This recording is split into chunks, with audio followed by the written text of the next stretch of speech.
कुछ दिन पहले कोर्ट का जो फैसला आया है उसमें आपने देखा कि जो स्विस कंपनी रोश है उसकी टर्सोवा जो मेडिसिन थी एंटी कैंसरस उसकी प्राइस 140 लाख थी, 1.40 लाख थी। वो दूसरा जो मेडिसिन इसकी थी सिप्ला की, उसकी कॉस्ट 25,000 थी। It was more than 5 times. Now the Roche wanted to prevent Cipla to market this drugs, कहते हैं कि हमारी जैसी है। कोर्ट ने डिसाइड किया कि वो वैसी नहीं है। तो आप इसमें आप इशू बेस जाइए, कस्टमर के आप इशू बेस, तो उस चीज को आप 5 टाइम्स बेच रहे हैं जो 5 गुना कम कीमत पे एक भारतीय कंपनी आपको मुहैया करवा रही है। तो वो ये आर्गुमेंट आपके सामने है। दूसरा, एक नोवारेटिस दूसरी स्विस कंपनी थी, उसने 2006 के अंदर पेटेंट फाइल करना चाहा एक दवा का है, और ये क्या होता है इसमें एवरग्रीनिंग ऑफ पेटेंट्स होते हैं। तो उसके अंदर क्या होता है कि नया जो ट्रिप्स एग्रीमेंट आया है वो कहता है it's a product patent not the process patent. तो पहले जो प्रोसेस पेटेंट होता था उसमें भारतीय कंपनियां, जिसको हम रिवर्स इंजीनियरिंग कहते हैं, वो प्रोसेस को बदल के उसको मॉलिक्यूल को बना देती थी। अब क्या है कि you can not come to that molecule. तो इस मॉलिक्यूल में तो प्रॉब्लम, ये लीगल बैटल मल्टीनेशनल फाइट कर ही रही है, जैसा कि आपने रॉश के केस में देखा। बट नोवारेटिस के केस में आप देखिए, they wanted to file a patent in 2006 and the court refuse कि वो नहीं कर सकते क्योंकि it is an evergreening of the patent. तो 20 इयर्स जो पेटेंट की लाइफ है उससे भी ज्यादा ये लोग पेटेंट करते हैं।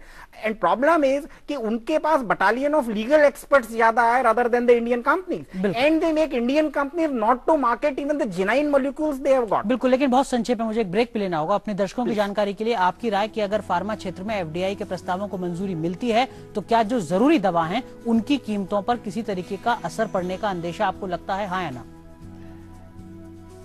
नहीं, एफडीआई का इससे कोई बहुत सीधा संबंध नहीं होगा। इसमें इशू दूसरे रेगुलेटरी हैं जो हमको देखने होंगे। बट मैं जो है वो इसमें ब्राउनफील्ड इन्वेस्टमेंट के पक्ष में नहीं हूं।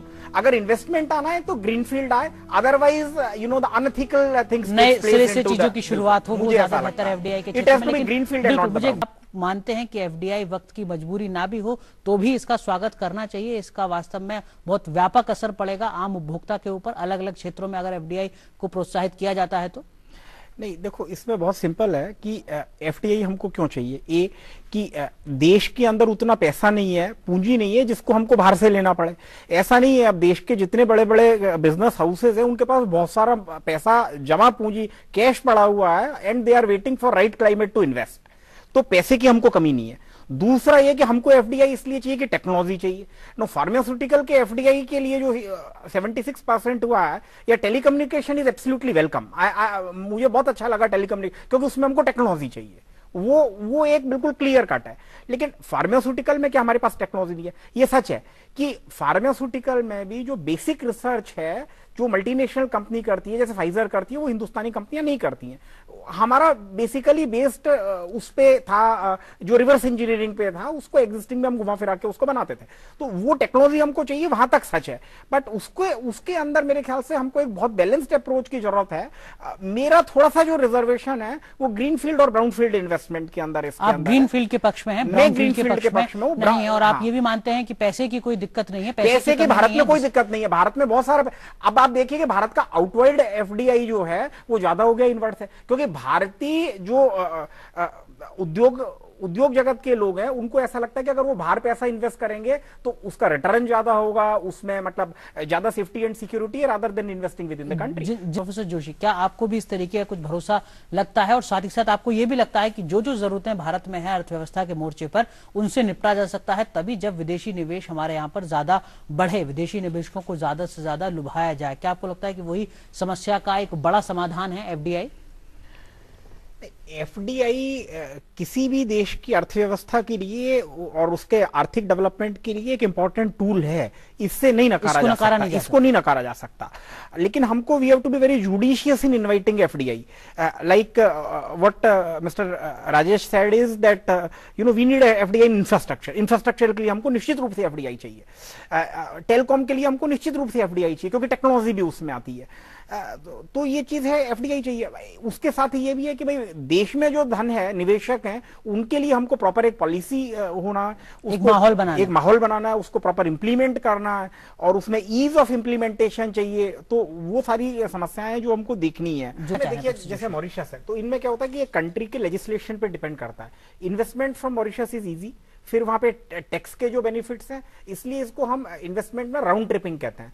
तो कोई भी कंपनी जो है वो मॉरिशस के अंदर एक कंपनी खोल देती है। अगर आपको मॉरिशस में बैंक खोलना है तो it takes only $5,000 that you open a bank. You can maintain this bank for another $3,000 for a year's time. And there is one person who attends the meeting of 10 companies in a day, the board meetings which are held. तो इसको GBC कहते हैं, global business corporation, ये लोग Mauritius में कहते हैं। और ये बहुत बड़ा फाइनेंशियल सर्विसेज जो है वो मॉरिशस की इकोनॉमी का एक इंपॉर्टेंट पार्ट है। हिंदुस्तान मॉरिशस का एक इंपॉर्टेंट ट्रेड पार्टनर है। कल्चरली हम बहुत क्लोज हैं। मॉरिशस ऐसा लगता है कि जैसे हिंदुस्तान दूसरी जगह हो, क्योंकि 65% of the people in Mauritius are of Indian origin. तो उनका जो अच्छा देह है, उन्होंने अपनी इकोनॉमी को बहुत ही बेहतरीन तरीके से मैनेज किया है। लेकिन कुछ संदेह उठते हैं, कुछ सवाल उठते हैं, जिस तरीके से पैसा वहां से यहां पर आता है, आपको भी लगता है क्या? अभी आजकल देखिए मेरे भारत सरकार ने भी उसमें जो बहुत ही अच्छे कदम उठाए हैं वो काफी प्रशंसनीय हैं इसमें। But at the same time उसके अंदर हमको हमारे लेजिस्लेशन के इम्प्लीमेंटेशन के अंदर थोड़ा सा ज्यादा केयरफुल रहने की जरूरत है, उसके मॉनिटरिंग में ज्यादा केयरफुल रहने की जरूरत है। बट मॉरिशस हो या वैसे बहुत सारे टैक्स हेवन है, OECD 33-34 टैक्स हेवन कहता है, तो वहां से भी होता है। ये हमारे एक्सपोर्ट इंपोर्ट में भी होता है, ओवर इनवॉइसिंग, अंडर इनवॉइसिंग। तो ये क्या, these are all integral parts of the trade. और बिजनेस के लिए एक ही रिलीजियन है, एक ही मोटो है, profit. He will keep on doing this. जो हमको, जो सरकार को करना है या देश को करना है, वो proper policies and their implementation. Otherwise the business has only got one motto, is profit. मुनाफा ही बिजनेस का मूलभूत सिद्धांत है। लेकिन अगर हम एफडीआई के मामले में काफी पीछे दिखते हैं बाकी विकासशील देशों के मुकाबले, बाकी विकासशील अर्थव्यवस्थाओं के मुकाबले, तो क्या आपको अब भी यही लगता है कि हमारे देश में वो बेहतर माहौल नहीं है, नीतियों का क्रियान्वयन नहीं है, जिसके चलते चीन हमसे कहीं आगे है और तमाम छोटे देश हमसे कहीं आगे है और हम बहुत पीछे? नहीं, माहौल तो नहीं है। भारत जो है वो investment, in case of investment attractiveness, after China we are the most attractive country. हर कंपनी दुनिया के कहीं भी वो भारत में निवेश करना चाहती है। हम बहुत अट्रैक्टिव हैं। ऐसा नहीं है कि भारत अट्रैक्टिव नहीं है। Perceived attractiveness among all the multinational company.